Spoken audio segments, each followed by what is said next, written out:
देखिए अगला प्रश्न पर ध्यान दीजिए। डिप्रिसिएशन चैप्टर में 2 नंबर प्रश्न पर ध्यान दीजिए क्या कह रहा है। सवाल में है कि एक पुरानी मशीन 50,000 में खरीदने के बाद मरम्मत करके 1/1/2013 को खड़ा कर दी गई। ठीक है, अगर किसी के पास नया बुक होगा तो उसके लिए टेंशन नहीं है, सवाल सेम बनेगा, बस डेट में कुछ बदलाव होगा। 2013 से 15 कर दिया होगा या 16 कर दिया होगा, ऐसा कुछ होगा। तो जैसा डेट है उसके हिसाब से आप काम कीजिएगा। तो 1/1/2013 को खड़ा कर दी। मरम्मत व्यय 8,000 रुपया था। 1/7/2013 को दूसरी मशीन 30,000 में खरीदी गई। 1/1/2013 को खरीदी गई मशीन 1/7/2015 को 25,000 में बेच दी और मशीन को खोलने के लिए 1,000 रुपया खर्चा हुआ। उसी तिथि को एक अन्य मशीन 75,000 में खरीदी और जिसे 30/9/2015 को खड़ा किया गया। अब देखिए, खरीदा गया दूसरे डेट में और खड़ा किया गया 30/9/2015 को। तो जिस तारीख से मशीन यूज करना शुरू हुआ उसी तारीख को हम उसको खरीदा हुआ मानेंगे और उसी तारीख से हमारा डिप्रिसिएशन लगेगा। फिर आगे है 31 दिसंबर को खाता क्लोज होता है। 2013 से 2015 तक का मशीन खाता बनाइए। तो देखिए कैसे बनाएंगे मशीन खाता, उस पर ध्यान दीजिए। मशीन अकाउंट, ठीक है,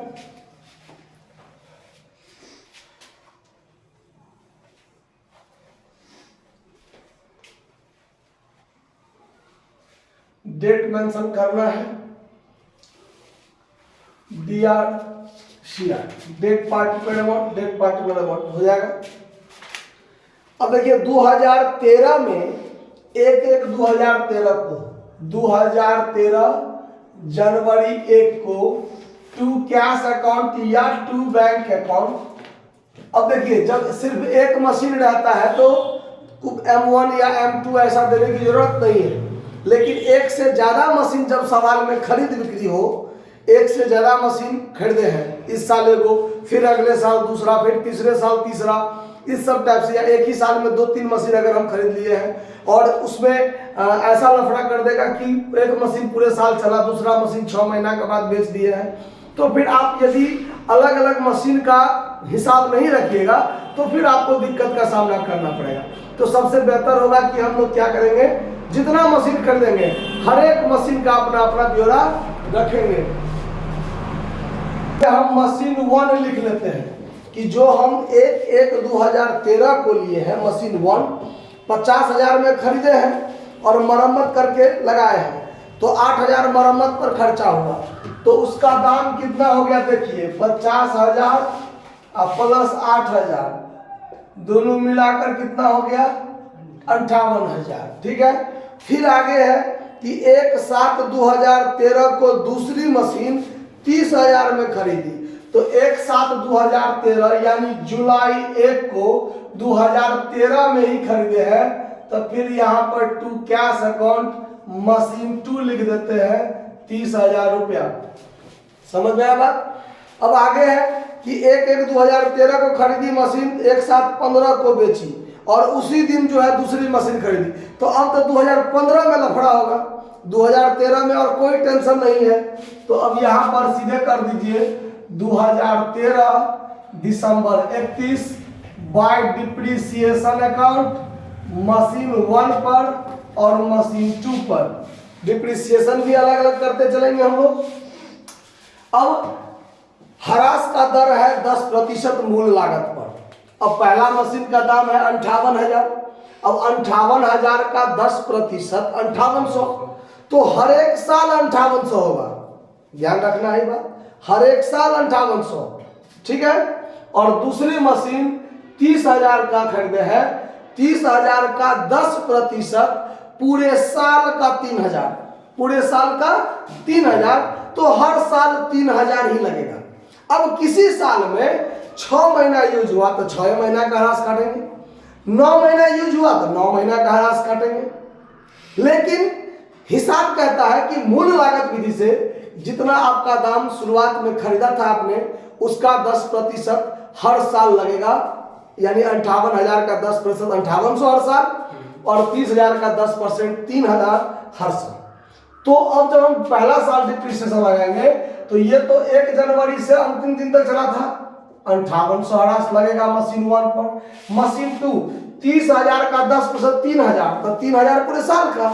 लेकिन हम कब खरीदे हैं? जुलाई 1 को, और दिसंबर 21 को हरास लगाएंगे तो 6 महीना हुआ, 6 महीना का मात्र 1500 हरास लगेगा। इस बात पर ध्यान रख दीजिएगा।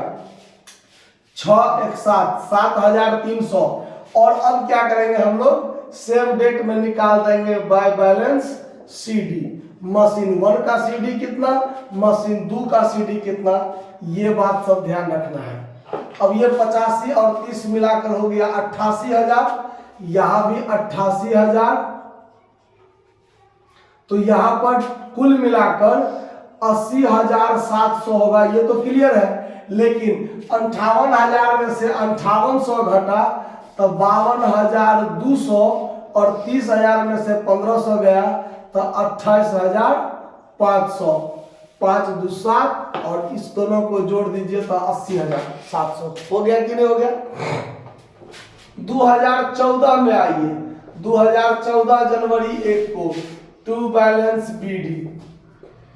मशीन 1 का सीडी 52,200 और मशीन 2 का सीडी 28,500, मतलब कि 80,700। 2014 में ना तो कुछ खरीदा गया है और ना ही कुछ बेचा गया है, कोई लफड़ा नहीं हुआ है। तो 2014 में सीधे हम लोग दिसंबर 31 को बाय डिप्रिसिएशन अकाउंट लगा देंगे। मशीन 1 पर 5800 पूरे साल का इसी दाम पर लगेगा, और मशीन 2 पर 30,000 का 10% 300, यानी 8800 लग जाएगा। बात खत्म। अब सेम डेट में हम क्या करेंगे? बाय बैलेंस सीडी निकाल लेंगे अलग अलग। M1 का सीडी कितना, M2 का सीडी कितना, तो 52,200 में से इतना घटाना पड़ेगा। कैलकुलेटर का मदद लीजिए। 52,200 में से 5800 घटाइए, 46,400, और 28,500 में से 3,000 घटाइएगा 25,500, ये 80,700, 80,700। आप इस दोनों को जोड़ दीजिए 71,900। ठीक है। अब ध्यान दीजिए 2015 का, 2015 का जनवरी 1 में टू बैलेंस बीडी। मशीन 1 का है 46,400, मशीन 2 का है 25,500, दोनों को जोड़ दीजिए 71,900। अब क्या हुआ? तो 2015 में एक साथ 2015 को 25,000 में बेचा और मशीन खोलने का व्यय 1,000 हुआ। तो अब देखिए 2015 जुलाई 1 को हम बेचे हैं। कौन मशीन? पहला मशीन बेचे है ना। अब देखिए, अब हम 1 जनवरी को इतना दाम है और हम बेच रहे हैं 1 जुलाई को, तो 1 जुलाई को दाम कितना होगा? पहले तो 100 देखेंगे। तो हमने 2015 में 6 महीना यूज किया ना मशीन, तो 6 महीना का हरास लगाएंगे ना, तो पूरे साल का हरास लगता है 58,000 का 10% 5800। तो 6 महीना का डिप्रिसिएशन कितना? बाय डिप्रिसिएशन अकाउंट मशीन 1 इस पर लगेगा 2900 हरास 6 महीने का। कितने महीने का? 6 महीने का। ध्यान रखना है, सालाना लगता है 5800, तो 6 महीना का 2900। अब हम उस मशीन को क्या कर दिए हैं? बेच दिए हैं। तो by cash account machine 1 sale किए हैं। कितना में सेल किए हैं? 25,000 में सेल किए हैं। कितना में सेल किए हैं? 25,000 में सेल किए हैं। समझ में आ रहा बात?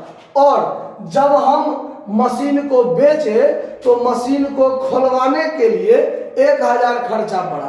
तो इससे हमारा मशीन का दाम बढ़ेगा कि घटेगा? मशीने का दाम बढ़ेगा ना। या तो 25,000 में बेचे, 1,000 हमको खर्चा करना पड़ा, तो या तो हम 24,000 में बेचे, या तो 24,000 में बेचे। यदि हम 1,000 खर्च किए हैं,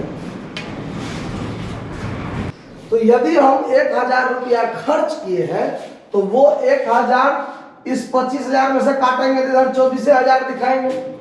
यदि इधर हम 25,000 दिखाएंगे तो 1,000 का प्रभाव हमको इधर दिखाना पड़ेगा कि नहीं दिखाना पड़ेगा, तब ना इधर 24,000 का फर्क पड़ेगा। तो यहां पर हम जुलाई 1 को यहां लिख देते हैं टू कैश अकाउंट, और यहां लिख देते हैं एक्सपेंस ऑन सेल्स।